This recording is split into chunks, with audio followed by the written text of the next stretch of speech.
Здравствуйте, дорогие друзья! Добро пожаловать на наши видеоуроки кыргызского языка. Рассмотрим категорию числительных кыргызского языка – санаточ.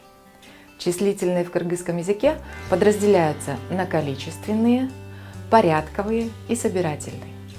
Количественные числительные – бир, эки, үч, төрт, беш, алты, жети, сегиз, тогуз, он, жыйырма, отуз, кырк, элүү, алтымыш, жетимиш, сексен, токсон, жүз. 200, 300, 400, 500, 600, 700, 800, 900, 1000. Составные числительные образуются так же, как и в русском языке, путем присоединения единиц к десяткам. Он бир, он эки, он үч, он төрт, он беш, он алты, он жети, он сегиз, он тогуз, жыйырма.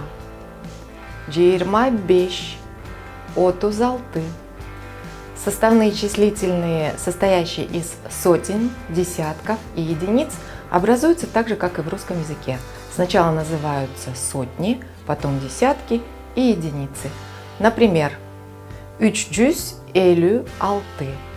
356.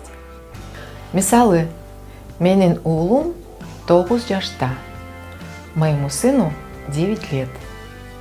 Биздин класста 32 окуучу бар.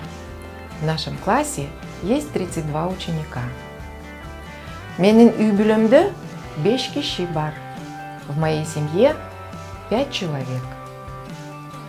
Сенин чоң атаң 105 жыл жашады. Твой дед жил 105 лет.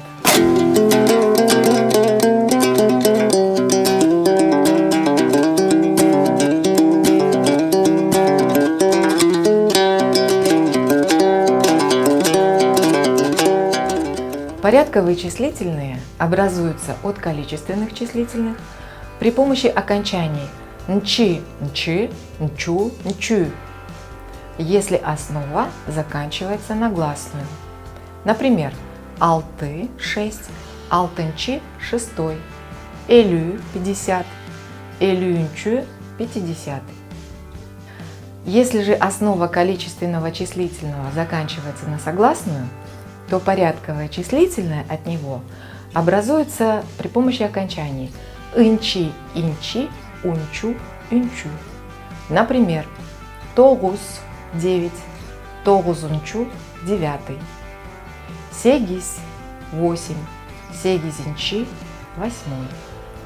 Если порядковое числительное составное, то окончание присоединяется только к последнему числу. Например, отуз экинчи – 32, кырк бешинчи, 45. На одном из предыдущих занятий мы с вами говорили об образовании множественного числа существительных при помощи окончаний лар-лер, лор-лер, дар-дер, дор-дер. Например, кыз – девочка, кыздар – девочки, жил – год, джилдар – годы. Но в сочетании существительного с числительным существительное во множественном числе не ставится. Остается в единственном числе. Например, беш жил – 5 лет. Отуз кыз – 30 девочек. На этом мы завершаем наш видеоурок. Материалы для урока были взяты из учебника Гульмиры Дюшеевой «Кылым карыткан тиль». С вами была Гульнара Намазбекова. До новых встреч!